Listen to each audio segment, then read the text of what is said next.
Média, la chaîne qui vous édifie.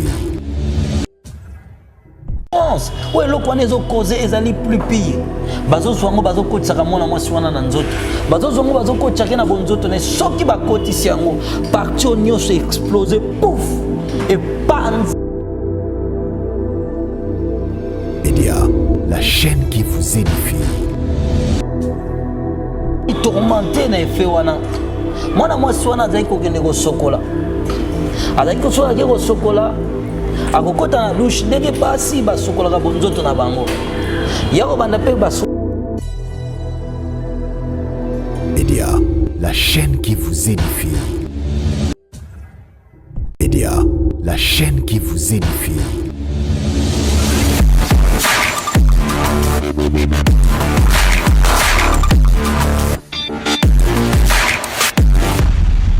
Le Seigneur a versé tellement de larmes, a collé la cause de la perdition de la femme. Alors le Seigneur a dit et après qu'elle-même a relaté au Seigneur la cause de sa perdition, cette femme a dit que une femme ménagère, la femme va devoir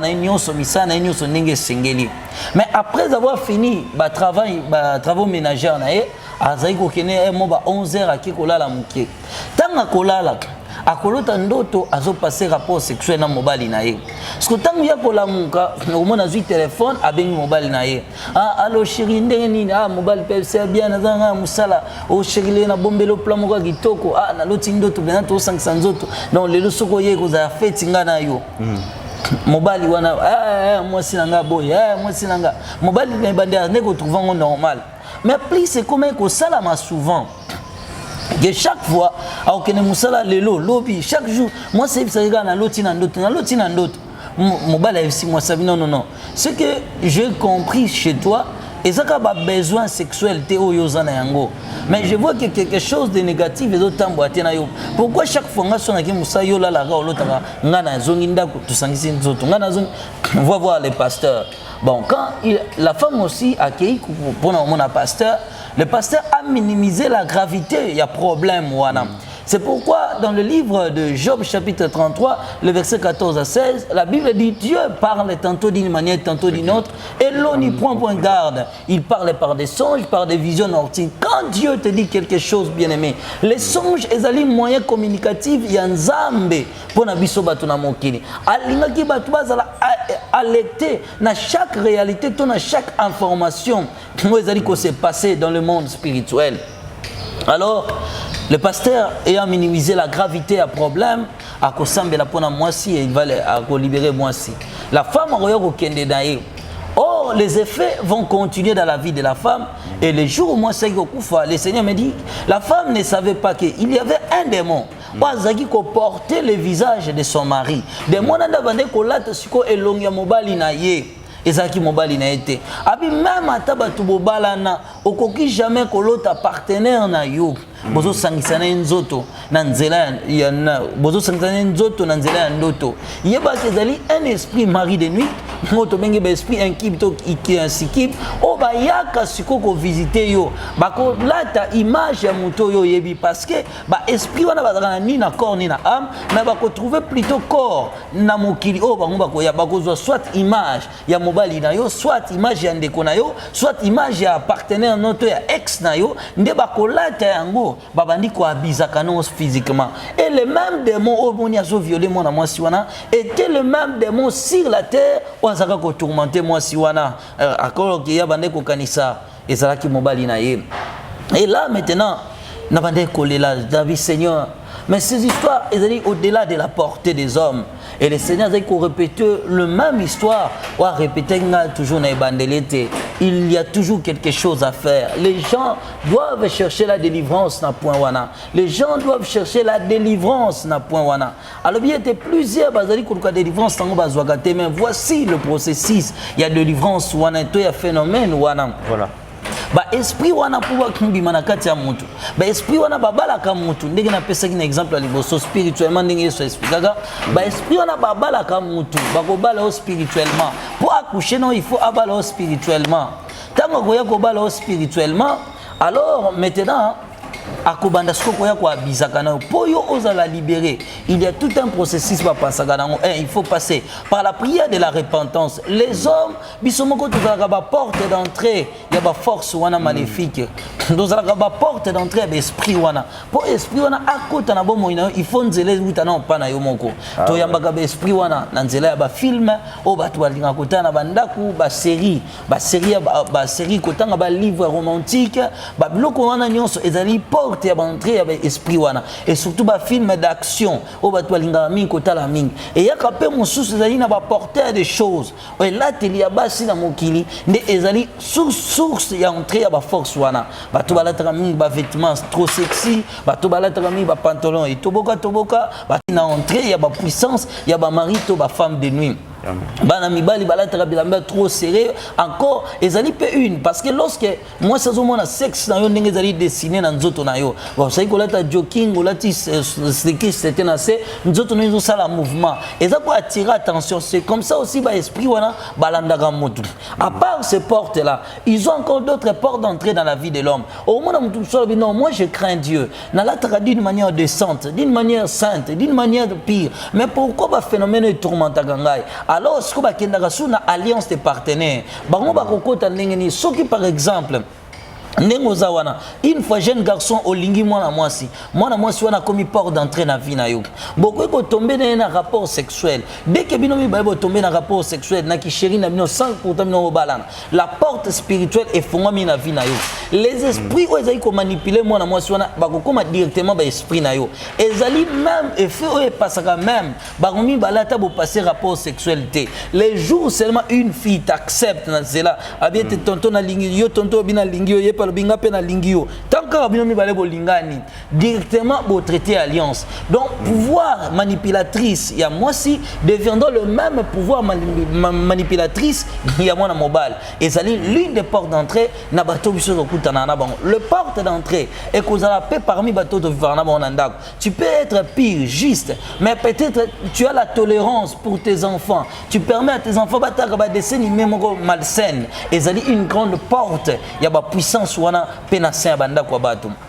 Et c'est comme ça que beaucoup de gens va se retrouver qui na place wana na section wana ali felo à cause ya bandoto na bango lié na ba rapport sexuel la manipulation ya ba amona nde ya kabon. Alors le Seigneur m'a parlé ba toi ne Seigneur va passer na confession ce qui va passer na confession deuxième étape va passer sur la délivrance et troisième va passer na o ba benga l'offrande de divorce spirituel yango ezala ka pour mettre fin na ba mariage spirituel bato ba balanyon na molimo et Seigneur ba rompre ce qu'on a plan wana. Alors par qui ces choses seront destinées? Par la personne où le Seigneur lui-même a orienté.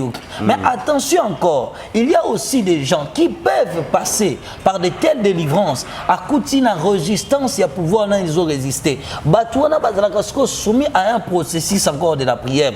Pourquoi? Le même esprit, le mariage c'est quelque chose ça l'a rompu spirituellement les lots, n'a passé par la délivrance, n'a confessé ma benangai. Et ce qui n'a sali, confession, c'est ça, le Seigneur doit briser maintenant l'alliance. Mais qu'est-ce qui va se passer que tu peux prier, tu fais l'acte, mais la chose persiste. C'est que dans il y a encore des résistances à vaincre. C'est qu'avant de passer par ce procédé, il y avait même des choses à réparer. Parce que demande ceux qui va coûter réclamation à Katinayo, réclamation à Katinayo, fraude à Katinayo, biloko na bango na Katinayo, chaque fois qu'ils vont partir, on toujours kozonga na Katinayo. Mais encore pour aller encore plus loin, ils ont processus à un court terme pour des autres, à un processus et à long terme. Et le Seigneur me dira que ce sont des délivrances qui peuvent aller à la vie d'un homme pendant une année. Et dans la délivrance pendant 6 mois. Et pendant 3 ans. Parce que l'alliance et Salamaki est cause un processus du temps pour un changement. Une seule fois pour toutes. La personne est délivrée. Là, par rapport, il y a mon tour, mon assemblée, pour ne pas pasteur dans l'église, pour ne mari de nuit accueilli, mais mon tour, mon assemblée, non pasteur dans Gaza n'angouyate. Les pasteurs à la grâce de Dieu, toba frère, toba encadré, on a encadré, on a prié, on a groupe d'intercession, assemblée pour nous aussi la tête. Ceux qui ont respecté les mêmes procédures, mais sachez-le bien que s'il y a la persistance, c'est qu'il y a encore un processus par rapport à Kana, il y a délivrance. C'est pourquoi Batoba qui a un divorce dans l'état, Bazorango Mukolomo côté. beaucoup qui est pendant 2 ans, beaucoup qui est pendant 6 mois, beaucoup qui est pendant 8 mois. Pour toi, ce qui compte est que ton âme les a la libérer. Et c'est comme ça maintenant que tu as s'éloigner dans la fosse de la femme. Tant que tu as dit que pousse dans siko. À notre approche, tant que tu as dit que pousse dans mon groupe de personnes moko. Ba tuana bazaki lokola ba pesi ba kangama bona nzoto ba tuana bazo lenga bazo i Batona bazaki tellement ébélé. Alors le Seigneur me dira encore, Batona bazali batoyo na mokili pe bazali komi sepelisa ba partie génitaux na bango. Alors esengela ki sikoto ça approche et pas ya batuana pour te constater des grands tourments batuana bazalaki. Tango to bandi ko poussana. Na kuti place moko ezaki lokwa na forme lokola ya bassin. Na kati ya bassin wana bazui amoko badindisi na kati ba lave de feu etonda e partout ezaki na demo moko azaki na biloko moko lokola ba pince azokotisa kango siko na kati ya lave wana soka kotisi abimisi tango azobimisa nazomona organe azali kobimisa ezaki donc sexe ya bana basi soka bendengo ekomi tellement mulai tango ekomata likolo boye etumbami tellement eza calciné na moto abandi kokata na tuni Seigneur. Pourquoi tourmanaïk le Seigneur me dira ceci. La jeune fille là que tu vois, elle est tourmentée na effet wana. Moi swana zai ko kende ko sokola. Azai ko sokola ke ko sokola. Akokota na douche ndenge basi ba sokola ka bonzoto na bango. Yako banda pe ba sokoli na nzoto na normal ndenge zali ko sena moi sinon ça soit soin ya bonzoto na ya bo mwasi. Mais Yesu ka bandi komi soigner na kati.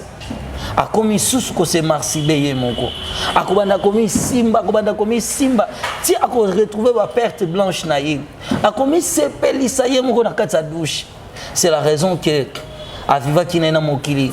Mais après 22 ans de l'existence mwana wana akoya ko souffrir na maladie et koya ko mema mwana mwasi wana opération tango ba ko opérer malamu ta ko kufa. Et c'est la raison que lokola partie intime na ye et ça la source de sentiments sexuels. C'est la raison que les démons vont continuer encore à tourmenter dans le même acte où ils vont commettre dans mon kili. Et quand le Seigneur a expliqué, je voyais l'âme de la femme, la jeune fille, qui est dans la place, qui a Seigneur, retire mon âme. Tourmananga o ezali insupportable. Abi Seigneur na sala qui m'a bêté. Alors le Seigneur lui dit, était na sala qui sexualité kaka pona bato babali ba sala yango légalement. Mais yo aussi ko sala yango illégalement. Le plus loin même ya yo osai commis à plaisir yo moko. Ezali trop tard car ton châtiment sera plus sévère. Et c'est comme ça que le Seigneur parlait. Et quand le Seigneur expliquait, bah, des mois, il faut continuer à benda kabonzo tonaye, bah, il faut continuer à kata yango. Et c'était comme ça que je voyais âme naïsa qui tourmentait. Alors tant que tu bandi koleka, na moni mususu, avant de la place moi le kola poto. Mais zaki tellement couvert na ba lokola bankusuba tonda. C'est comme un colonel ba fandi sinde to mona kana film ndenge bala kisaka biso ki ko bu de vandaka avant dina forme wana. Azalaki na ba scène mi balé mabele ne mi balé ya minene. Mabele ngonyo sozaki ko pola. Ba nyama moko lokola oto benga ka ba mpose. Oh batu balia wana lokola ba mpose bazo bimaka siko na tolo wana. Bazo sotaka bazo bima bazo sotaka. Nzoto na mo mbezaki ya ko toboka donc azaki perforer nzoto mobimba. Alors, na moni ba demo bazaki na biloko moko ba mâchoire. Bazozoka ba mâchoire wana bakanga yango na mabele wana. Soki bakangi ba bendi yango, soki ba bendi e pasuki nyonso. Ezongi liso bango bazo continuer ka opération wana. Alors na tout ni Seigneur. Alors moi c'est azaki kolela na niveau moko tellement impossible. Azaki kolela ko ganga azo sengo secours. Bien aimé tourment wana. Ozomona mutaleli olembi. Mais pour ça que là ils aussi la té amazako ganga azako lela na tuni Seigneur nini asalaki tangazaki na mokili. Le Seigneur me dit quand la femme oyo azaki na mokili azaki suka ke ko sokola ya zoka ba sena ye azo simba kama bele na ye moko bana ko caresser yango oui ko sokola yango kaka pamba teke mwasi sengela sokola tolo na ye wana ezali normal yeso be sengeli muto azo so nzoto na ye asokola mabele na ezala propre mais le mal pa na ezala ki nini ete tangu yezo sokola akazai ko mi caressa ka ba sene ye moko azai ko caressa ka ba sene ye moko et c'est la raison aussi mobali azalaka pena ye bazai ko vivre na ye mwana mobali wala azai ko fiba ka ye mabele komela ka ye mabele ndenge basala yango po ba medisaka bana nde ba art wana azai ko poser na mokili c'est la raison que tanga kufi ba démon bazali ko continuer ko sala les mêmes choses parce que bazali ko mela yango a be sengeli ba continuer les sous komela ka yango wana alors na sai ko mona comment azali ko lela ko supplier le Seigneur ayokela mawa bien-aimé. Il y a tant de réalités qui nous attendent après la mort. On ne maîtrise pas Dieu par la raison humaine. Amen. On ne maîtrise pas Dieu par la compréhension des hommes. La Bible dit que vos pensées ne sont pas mes pensées. Tout ce que tu peux penser de Dieu n'est pas ce que Dieu est. Dieu est sa parole. Et sa parole qui est la parole expliquée, ou la parole qui est interprétée, la parole qui est révélée par le Saint-Esprit, c'est ça ce qui est Dieu.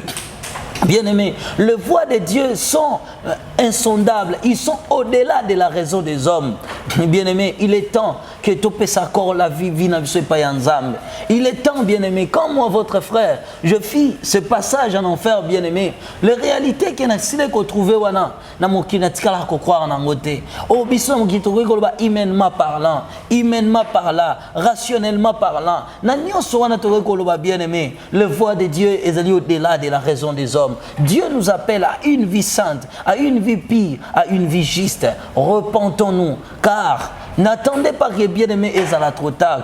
Bien-aimé, pourquoi aimer une chose que Dieu déteste? Pourquoi aimer une chose que Dieu n'approuve pas, bien-aimé? Sachez-le bien, que la fille est dépendante de la volonté naïoté et que ta manière de penser n'est pas la raison de Dieu. Ton intelligence n'est pas la raison de Dieu. Les gens que j'ai trouvés là-bas, bazala qui intelligent, batanga qui classe, bazala qui n'a raison, bazala qui n'a pas pouvoir repousser, mais bien-aimé, ils ont trop tard pour na bango.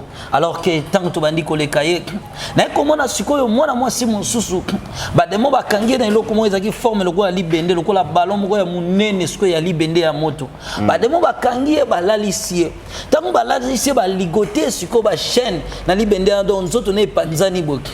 Na moni ba demo na ba zaki na ba boule moko boye. Loko ba boule de cristal. Mais zaki ko pela moto. Et le Seigneur me dit que souffrance, où est l'eau qu'on est causé, ils allaient plus pire. Bazo swango bazo ko tsaka mona mwasi wana na nzoto. Bazo swango bazo ko tsaka na bonzoto ne soki ba koti siango. Parti onyo se exploser pouf. Et panzani azaki kolela. Azaki kolela lobiete. Papa nanga azaki mosala nzambe. Na famille nanga to saleli nzambe. Nini ongai na salini na salinini na salinini. Pourquoi to nanga abande kolela abandi ko confesser azo bondela azo senga bolimbisi ya masumu ya mabenyo so salaki. Yesu azali kotala ye azali kolela bisingai ezali déjà trop tard. Alors na tuni Seigneur nini ya salaki tanga azaki na mokili. Abino mwana mwasi oyo azaki na ko sambela. Azalaki pe intercesseurs na une église moko. Alors place azali ko sala nzambe na baninga na bango kaka intercession ba PC secret na mwana mwasi omoni sokozo coucher mingi na mobali nzota mwasi komaka munene. Alors balakisaki ba produire singeli abakaka po edim na nzoto na ye chaque fois on bana ko baka yango nzoto na ye bana ko diminuer et c'est la raison que tanga kufi ba produit wana zai ko utiliser yango awa ba démon bazo continuer ko tourmenter pour payer le prix ya makambo ya salaki na mokili. Alors c'était ainsi ce jour-là était le tourment de cette femme. Que l'Éternel soit loué. Merci beaucoup, merci peuple de Dieu, vraiment. Dengue n'a début que c'est poussé par l'esprit que les hommes de Dieu parlent de la part du Seigneur. Alors, tu as été à travers témoignages Kolandengo et Yomutoza na ba pratique ya bongo, il faut qu'on se repentir. Venez à moi, déchirez vos cœurs, dit fongola motema na yo et luka mosala nzambe ndokola des chroniques, confiez-vous à l'Éternel, votre Dieu, vous serez affermis, mais à ses serviteurs, vous réussirez. Donc il faut pousser à Uluki Basala Nzambe, ce communique Makambo Mosala Nzamba Uti Koloba, Nakata témoignage, Yoza Nakatuana, et au Salakangu, Tozo participer Nakatuana. En tout cas, ma sœur, mon frère, na Bondelio, papa Nanga, maman Nanga, vraiment, il faut vraiment pour racheter le temps, car les jours sont mauvais. Pour y avoir Basala Nzambe, pour y avoir de la Ponayo, pour le paradis. Vraiment, un grand merci à vous tous de avoir suivi. Vraiment, Kolo a pas la bino, Bibelobi vaut mieux la fin d'une chose que ce commencement. Mais vu que na sukaya témoignage au Tikolanda et Nzamba Fongola, Saint-Esprit Sungayo, Eba Kosala quelque chose na Katia Vinayo. Mais avant de clôturer l'émission, moi quelques questions plus na Katiwana, Nenge Bandeko, Aza toujours comme tout na question Oyo, Ezongi mingi, surtout Ngai, Ezongi Linga et puis na ba commentaire, Batazo Babalobi, le prophète Aston a visité enfer, mais surtout on allait à tourment, on allait à repos, mais comment Zamba Christ a mené à visiter enfer? Est-ce qu'enfer existait déjà alors? Et mais qui un peu comme tout na mamingi? Tu peux répondre Bandeko. Oui, merci beaucoup. Ce qui est la conception biblique, d'abord pour nous balayer déjà problème il y en a enfer. L'enfer est la purement expression catholique. Oui. La Bible par la cana séjour de mort au lieu de tourment étant de fait oh non ne font maté mais même l'Apocalypse va expliquer étant de fait wana oh ya tourment éternel oh ba les diables et les faux prophètes ainsi que bato nyonso bazaki qui séduit par Satan les diables wana nan ne font maté tant que to commencer yango to pesa témoignage to ke malembe oh to chama pose na épisode de mois likolo parce que za 351 to continuer quand en faire des temps to kota na paradis tant aussi ça to kende si le jugement dernier ne ba témoignage jana musu to mona ba parti wana. Alors si nous revenons dans l'enfer dans le sens biblique. Voilà. Dans la Bible na biso en réalité le mot enfer ezali ko exister té. Mais si ko soko ke na Bible est en anglais place nyonso ba komaka séjour des morts na anglais ba komaka elle.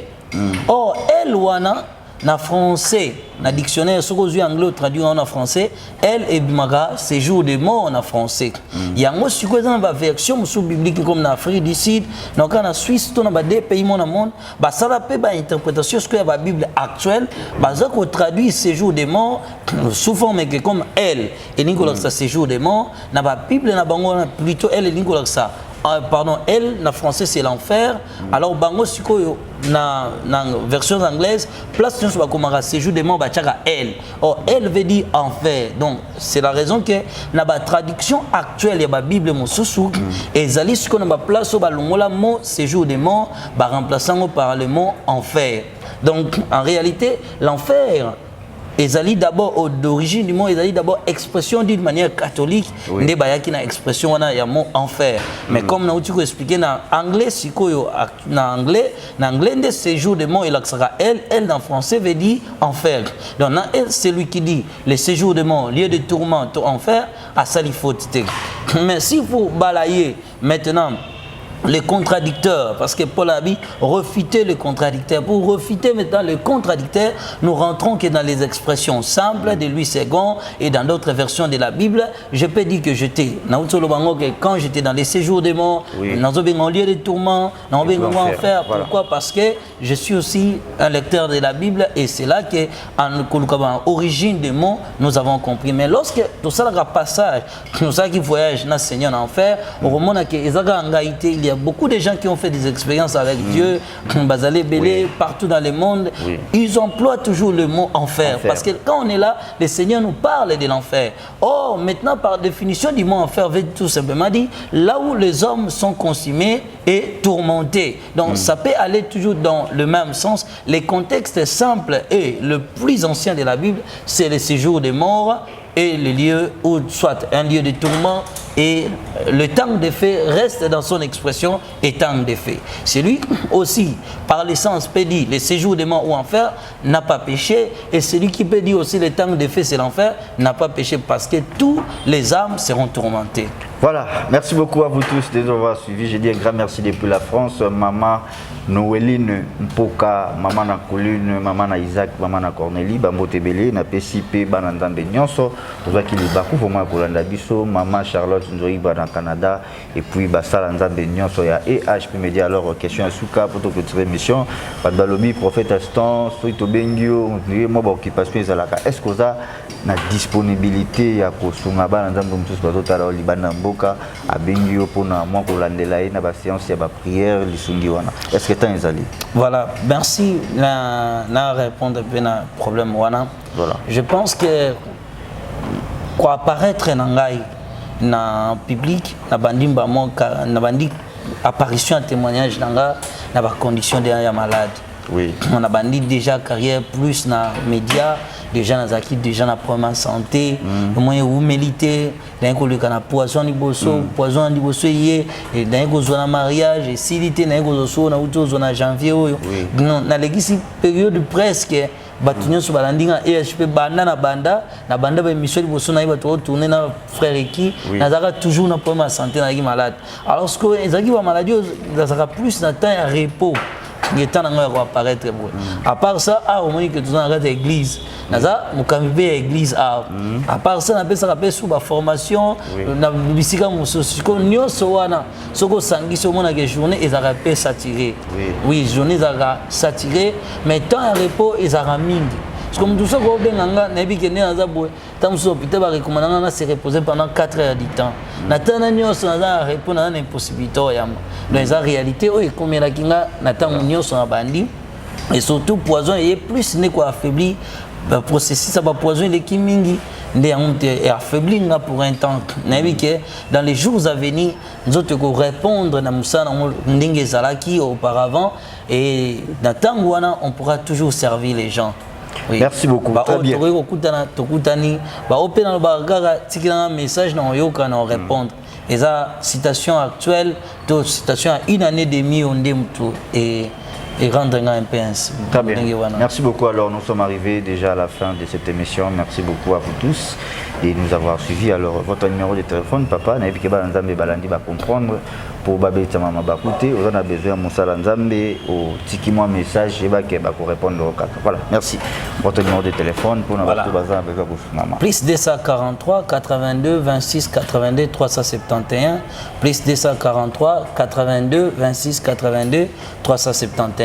Église ambitieuse ali awa na commune ya Matete, adresse na Sika, dans un quartier Kinzazi numéro 4D, to sambelaka mercredi, jeudi, vendredi de 15h30 à 18h30 et le dimanche to sambelaka awa de 8h à 11h30 minutes. C'est une nouvelle adresse ambitieuse.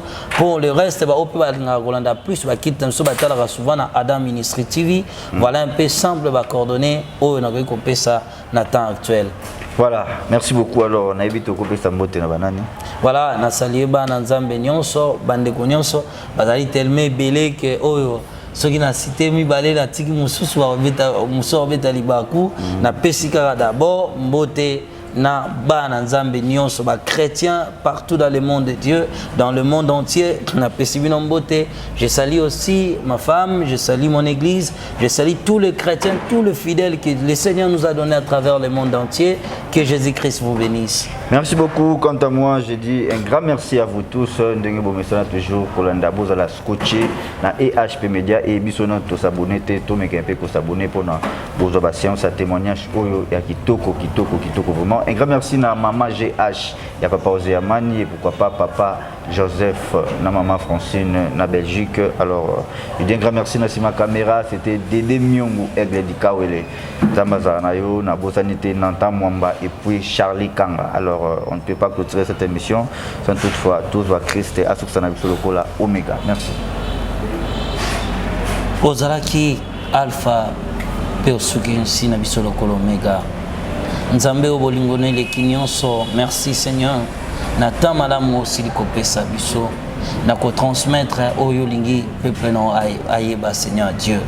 liloba na yo ete pona ko condamner bana yo mais ye pona ko avertir mokili ete sengeli tosala attention mokili oyo toyaki na lokote toyaki maboko pamba pe tokozonga maboko pamba nzambe yo lingi mokili etambola lolenge yo lingi etambola mais biso toye na mokili na yo tokomi kolakisa ete mokili esengeli etambola ndenge biso tolingi kolo yokela peuple na yo mawa limbisa mabunga na biso pesa biso motema ya kolinga yo ya koyamba yo na kati ya vérité na kati ya sanctification au Seigneur Dieu pour être lui sans laquelle personne ne verra le Seigneur et cette sanctification est totale Seigneur Dieu qui consiste au dépouillement des choses de ce monde au maquillage beauté ainsi de suite plantes nyons ma pantalon nyons c'est-à-dire un pire.